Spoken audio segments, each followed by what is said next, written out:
Today is my 24th birthday, and for some reason, I can't quite wrap my head around it. Some of you who are older than me are probably looking at your screens and smirking at my young adult angst, or my almost 25, which is halfway to 30, crisis. But I really don't know how to feel. On one hand, I've never felt so youthful, so full of life, so full of endless opportunities. But on the other hand, I feel like I've missed the boat. When my alarm clock screamed at me at exactly 6:30 a.m., I angrily smacked it, and then turned to look at the empty side of my bed. My arm jutted out, fingertips running over the cool fabric of a spot I thought would be filled by now. My friends are all married, and despite being happy for them, I couldn't help but think about how the only thing I slept next to last night was the sock I've been looking for since last week. I yanked it free from the tangled covers and tossed it onto my nightstand, but I didn't make any motion to wrench myself out of bed just yet. Instead, I found my eyes roaming back over to that empty spot next to me, the pillows still perfectly upright. They made me sick. I snatched them up and threw them across my room. I think it's safe to say that my first day being a 24-year-old had already elicited a medley of feelings. When my phone dinged, I turned around and grabbed it, my eyes nearly rolling all the way into the back of my head when I realized who it was. My ex. Hey, thinking about you today. Happy birthday. I miss you. I bet you do. I wanted to type back, but I refrained. Instead, I deleted his message and finally decided to block his number. It had been 3 months since the breakup, and I'm totally over it now. I've deleted all of our pictures and burned the painting he had made for us on Valentine's Day.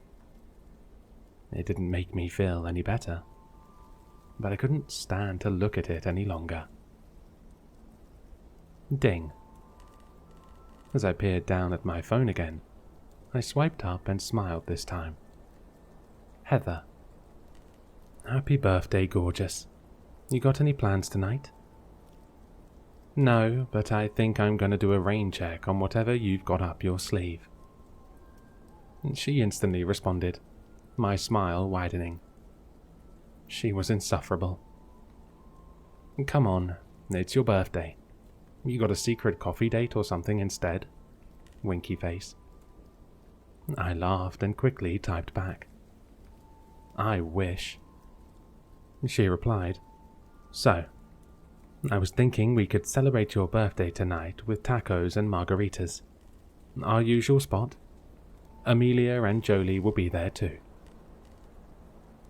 I mulled the thought over in my head for a second before I decided. I rain checked on the last invite too, but in all honesty, I just haven't felt like myself lately. Depression was a heck of a mood killer these past few weeks, and it was really starting to take a toll on my social life. Maybe I just needed to get out. Sure, that sounds great. Hey, I really appreciate you for not giving up on me and dragging me out of my slumps. You're a gem. Heather's only response back was a few white hearts. And then, something that really piqued my attention. Look at these cool birthday candles I bought off of Etsy. I know how you like creepy, weird things, so I figured you would get a kick out of them. I'll put them on your birthday cake tonight, and who knows, maybe they'll work. Smiley face. As my fingers zoomed in on the picture, I studied it with mild amusement. There was a small wooden box with the words, wishing candles, printed across the front of it in thick black ink. The edges of the box were slightly worn and splintered, but nestled inside were 12 black candles. Just below the wording on the front was something written a little smaller in red. I zoomed in as close as I could, my eyes straining to read the lettering. Good for one wish. Caution. Do not tell anyone what you wished for. All wishes are between the wisher and the wisher only. Should you break this rule, the wish will go sour. I giggled and typed back. This looks like some silly little gimmick, but it's cute. Thank you. On the drive to work that morning, I flipped through multiple radio stations until I came to a stop at a red light. I huffed and finally decided on switching it off. Nothing good was on the radio this morning, and the last thing I wanted to listen to was another commercial about Fantasy's lingerie.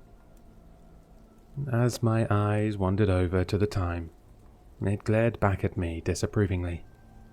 7:50 a.m. I cursed under my breath for staying in bed those extra 5 minutes, and leaned back in my seat, throwing the sun visor down so I wasn't blinded by the early morning sun. As I waited for the light to change, my eyes wandered over to the gym across the street. A man and a woman were walking out. I watched as she giggled, her perfectly blonde ponytail bouncing to and fro as she playfully punched the man on the shoulder. He looked like a giant compared to her, his tank top straining across the expanse of his chest, and his biceps big enough that a blind person could see them from a mile away. His hair was shortly cropped, and his teeth screamed Hollywood white. I rolled my eyes when he snatched her up and threw her over his shoulder, slapping the girl on her extremely well-toned butt. It took all I've got not to roll down my window and scream at them to get a room, jealousy creeping up on me again. Instead, I was met with a honk. The light was greener than I've ever seen it, and I'd been gawking at this perfectly happy couple like a bitter divorcee. I ran a hand over my face and blew out a breath as I pressed down on the accelerator. The man behind me yelled a slur of obscenities and flipped me off as his souped-up hillbilly monster truck maneuvered around me and zoomed off. There was a decal on the back of his truck in big red block lettering. Big Nasty. He's definitely compensating for something, I muttered under my breath. When I finally arrived at work, the rest of my day didn't go much better. I was drowning in reports. None of my pens worked, and the co-worker who bothers me from time to time decided that today was the day to come and tell me about his newest, most stupid, completely idiotic realization. Hannah, you've got to hear this one. I promise you, it's well worth your time. He bounced on the balls of his feet, way too chipper for my brain to comprehend at that moment. I'm sure it is, I mumbled, sarcasm oozing from my voice as I tried to look anywhere but directly at him. What was that? He asked, completely oblivious. Oh, nothing. I smiled and waved him on, telling him to continue. So, do you know that crickets are... As Damien droned on about crickets, I couldn't help but think about his poor wife. How many random facts did she listen to in a day? But then it hit me. Even Damien was married.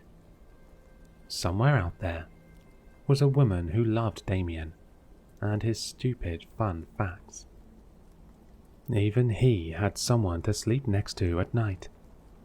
And when they laid in bed, and he told her a fun fact about milkshakes, or antique cars, or crickets, she probably melted in his hands like putty, and begged for Hannah. Oh, yes, sorry. I got lost in thought there for a second. My hand came up to scratch the back of my neck awkwardly. What were you saying? I was just saying that it's 5 o'clock. You should probably be getting out of here and celebrating your birthday or something, right? My eyes flew to the little clock ticking away on my desk. Had he really been talking to me for a whole 20 minutes? Right. Yes, I exclaimed, quickly gathering my belongings and nearly twisting my ankle in the process, the tip of my red heel accidentally getting wedged beneath my swivel chair. When I finally made it to the restaurant, hurriedly zipping to the back corner booth that we usually sit at, I was swarmed with a cacophony of happy birthday Hannahs and lots of excited hugs. The night started off with the multiple baskets of chips and endless bowls of salsa and queso. Amelia settled on non-alcoholic strawberry daiquiris, while Jolie, Heather and I enjoyed margaritas. Once the tacos came out, we started to talk about our jobs and our weekend plans. And then the topic I'd been dreading all night. So, Amelia started with a grin, golden strands of hair nearly toppling into her tacos as she excitedly leaned forward. How's your love life lately? Have you been seeing anyone? My smile instantly dimmed, but I swallowed back my disappointment. Not recently. I gave a guy my number the other day and... Did he call? Jolie blurted out, her eyes lighting up as she quirked a freckled brow. All 3 girls were now sitting on the edge of their seats. His girlfriend did. All 3 of them gasped. No. No way. I got 2 phone calls that I didn't answer because I was busy. But then I noticed that he left me a text about wanting me to give him a call when I had the time. When I called back, though, he didn't answer and it went to voicemail. Heather smirked, already knowing how this was going to end. Her voicemail, right? Yeah. She must have found the number and decided to call it. But I had no idea he even had a girlfriend. I shrugged and picked up my last taco. Amelia's lips tugged up into a sympathetic smile before she said, Don't you wish it was possible to just order the perfect boyfriend? Have him shipped straight to your door like Amazon Prime? Ironically, Amelia's husband was the perfect example of a man who looked like he was shipped straight to her door. But regardless, I knew her comment came from a good place, so I appreciated the sentiment. Jolie, on the other hand, simply rolled her eyes and slumped back in her seat. Unlike Heather and Amelia, she was single too, so she knew exactly what I was dealing with. Yeah, I'm pretty sure my boyfriend boxes have all been shipped by freaking FedEx. She scoffed and then continued. They're always dented, damaged, and useless by the time I open them up. A round of laughter burst out before Jolie patted me on the shoulder. You know what? His loss. That guy sounds like he was a steaming pile of... Oh, they're bringing out your cake. Look. Heather interrupted, clapping her hands excitedly as the small 6-inch cake was set in the middle of the table. I smiled when I realized what kind it was. Carrot cake. My favorite. when all three of them broke out into an obnoxiously loud version of Happy Birthday. I nearly slid under the table. But instead, I found myself laughing at the horribly sung rendition before Heather slapped the tabletop and held up a hand.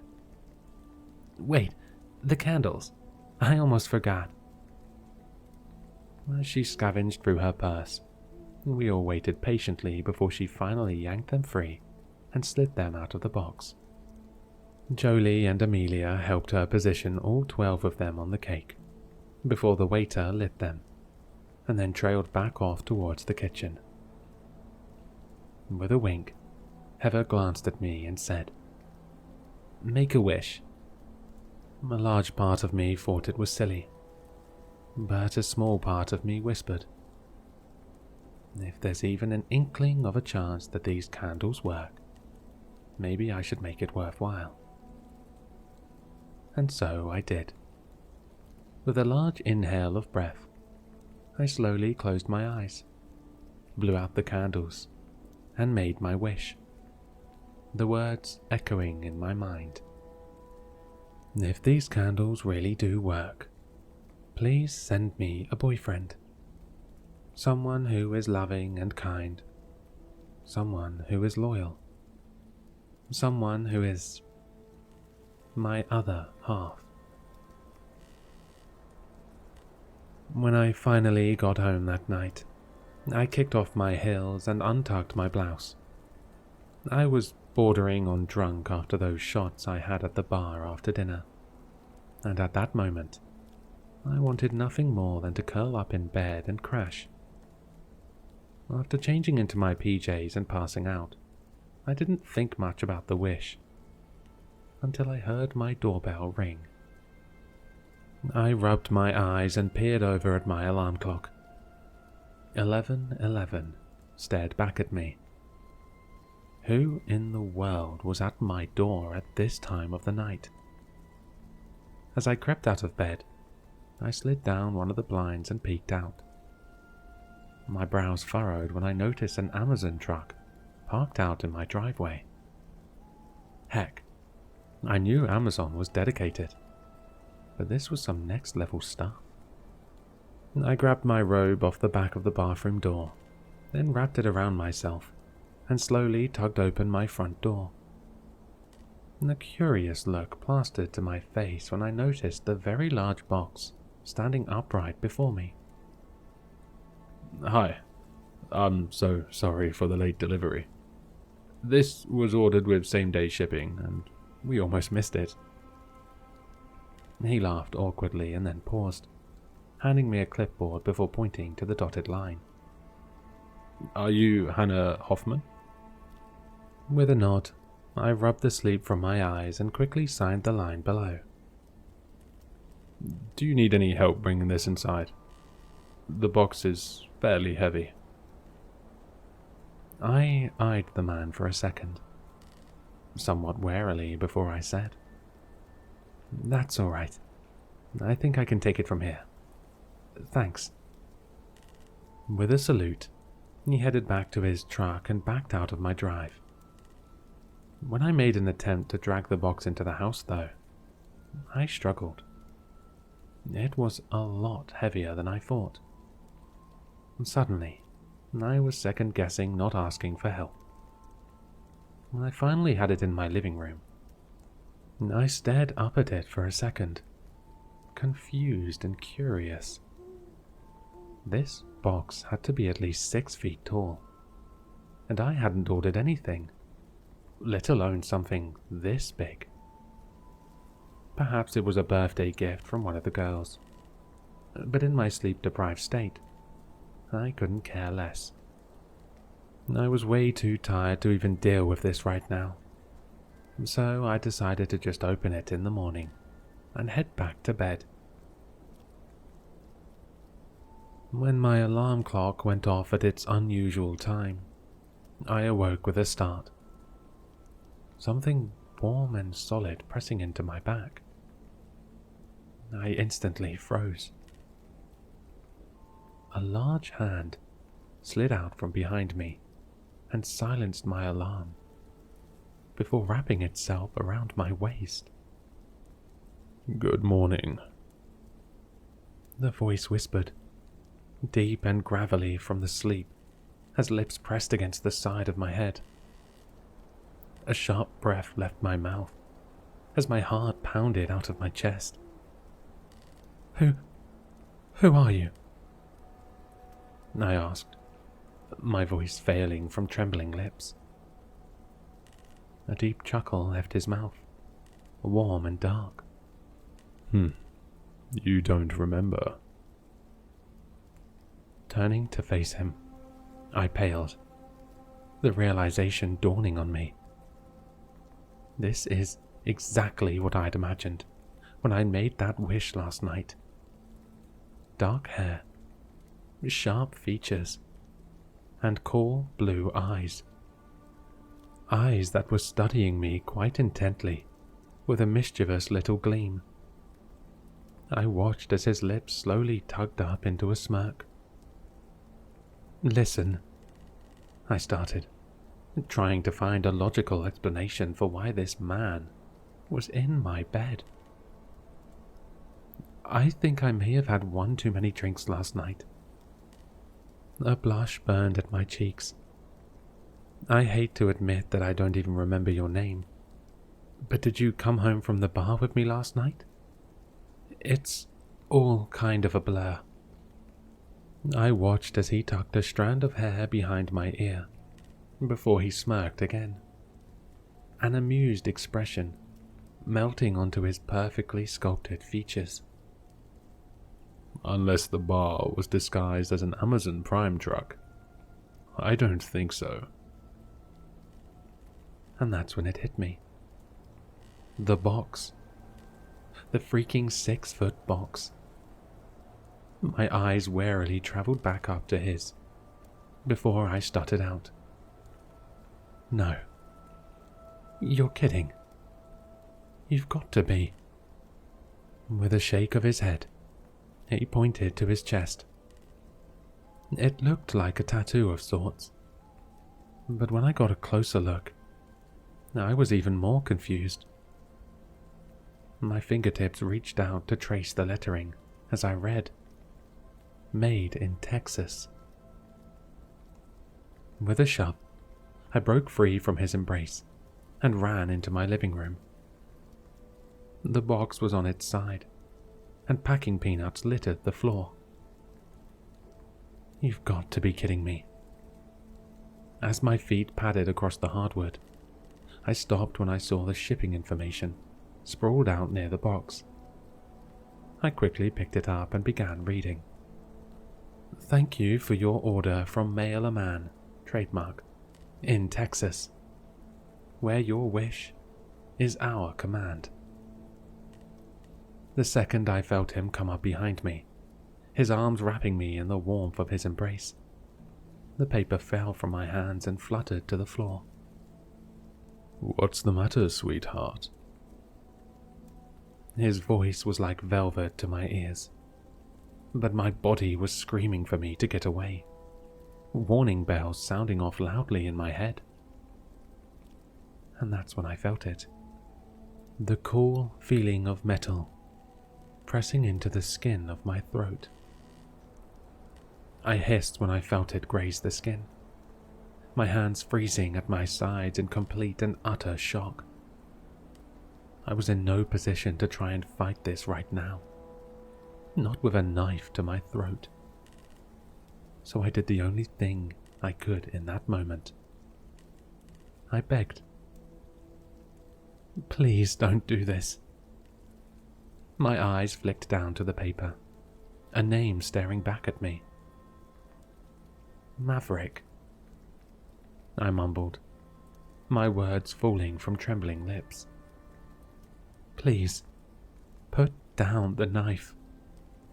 I heard him chuckle before his other hand came up and tangled itself within my hair, grabbing a fistful of it and yanking hard until my head fell back and I was peering up at him.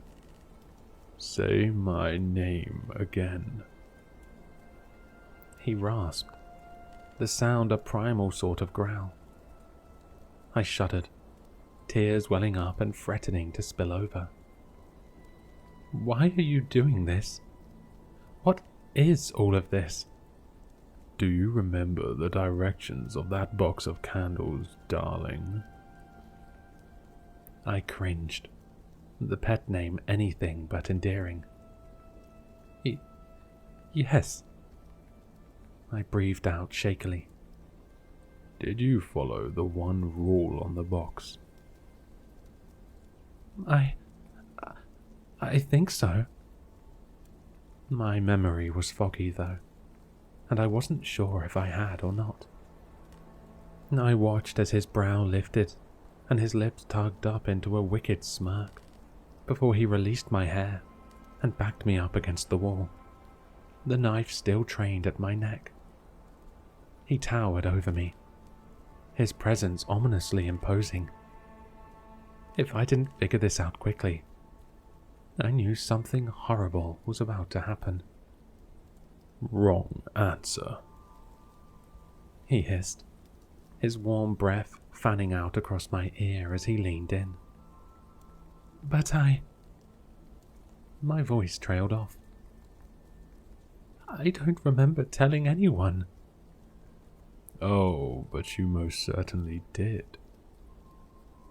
Shivers raced over my arms as his lips moved down, past my ear and onto my neck. Please, just let me go. I promise. It's a bit too late for that now, isn't it? He started, the knife at my neck pressing harder against the skin, thick rivulets of blood slowly trailing down my collarbone. Tears blurred my vision as his other hand wrapped around my waist, pulling me against him so close that I could smell the spice of his cologne.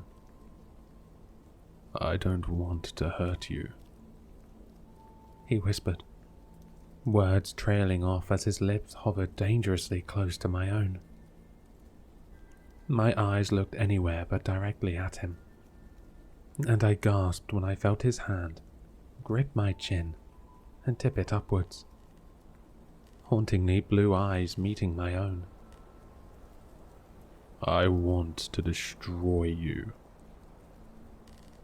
Fear bloomed within me, setting my body aflame with the need to survive. So I did the only thing I could think of. It was impulsive, but it had to work. I smashed my lips to his, stood up on my tiptoes, and wound my fingertips into his hair, tugging it softly as I deepened the kiss. A small groan of approval left his lips as he held me there, the knife in his hand clattering to the ground, as his hands lifted me up and wrapped my legs around his waist. My eyes slowly opened, making sure he was fully involved in the kiss, before I noticed something scattered on the floor. The directions. Without missing a beat, I moved my hand down his chest, nails raking hungrily at the skin, trying my best to distract him as I squinted at the words. Off switch. When I felt him pull back, I quickly shut my eyes and pretended to be enthralled, breaths leaving my lips in small, shaky puffs that quickly turned into a sigh of relief when he buried his head into the crook of my neck. Once again, I indulged him, small gasps leaving my lips, urging him onward as I tried and failed to read the wording about switching him off. But that's when I felt it. Bingo. My hand stilled, no longer tugging at his hair. It was right behind his neck. With a quick flick, I switched it off and waited. But instead of the outcome I was hoping for, he froze and then glared at me. Did you just try switching me off? The words left his mouth in a snarl, dark brows scrunched together furiously. My plan from before backfired, and I was quickly losing my cool. Of course not, I stuttered, my voice a bit too loud. A choked breath caught in my throat as his hands wound around it tightly. "You cheeky little bitch," he whispered, a dark chuckle rumbling in his chest. "You want to do this the hard way." That breath was quickly exhaled as he slammed me onto the floor, grabbing the knife and plunging it into my thigh. I shrieked as I fought to move from beneath him, my hands thrashing and punching and scratching as I tried and failed to fight him off. Crimson pooled around my body, blooming across my pajama shorts and soaking into the fabric as I cried. Another strangled scream reverberated through my ribcage as I felt him wrench the knife free and plunge it down into my shoulder. At this point, I was sobbing hysterically, my body trembling and cold from all the blood loss. I was sure that I was going to die, until I remembered something. "Hannah, did you know that in my self-defense class this week?"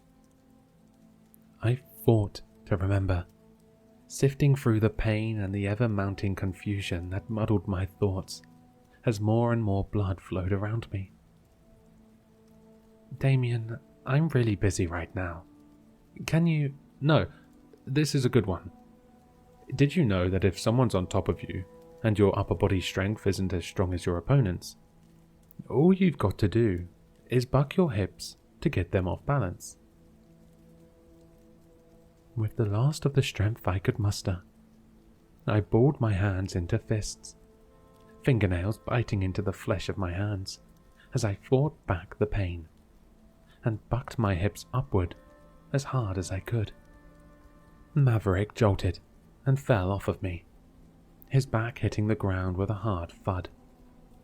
I quickly wrenched the knife from my shoulder, a scream ripping past my lips as I plunged it straight into the front of his face.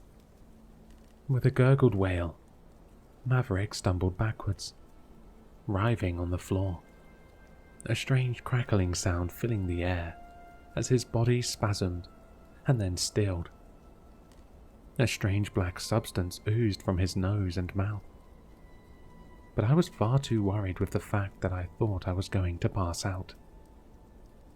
My phone was still in my purse, so I dragged myself over to the kitchen table, a trail of red flowing behind me. My vision was spotty, but I pushed past it, determined to call for help. When my hands finally wrapped around the handles of my purse, I yanked it to the floor and grabbed for my phone. A strange buzzing began to fill my ears as I frantically dialed 911. I was going to pass out. I need to act fast. 911, what's your emergency? Another round of tears threatened to break loose, relief flooding my system at her words. But I shoved them aside and laid on the ground, trying my best to stay awake. I need... My mouth felt like it was moving in slow motion, my lips barely able to form the words. I need an ambulance, I managed to say, words slurred and jumbled. I've been stabbed. Hurry, please. I shivered, a breath catching in my throat. Despite the blood being so warm, my body was indescribably cold. I think I'm dying. And that was the last thing I remember before I woke up in the hospital. According to my friends, I was out for several hours, but I would make a full recovery. As for Maverick, he was nowhere to be seen. But there was an investigation going on that I would know more about tomorrow. As I sat in the hospital that night, trying to stomach a bowl of soup and a cup of Sprite, I reached for my phone, the notification light blinking like crazy. When I finally opened it up, I nearly vomited. Mail a man, trademark, would like to formally apologize for the faulty boyfriend that was delivered to your doorstep last night. Fortunately, this incident has been elevated and brought to the attention of corporate. We are delighted to inform you that we have decided to compensate you for your troubles. I threw the phone on the floor. I clutched my stomach and threw up all over the front of my nightgown. The last sentence of that email sending me into a full-blown panic attack. And we've decided to send you a new one via overnight shipping.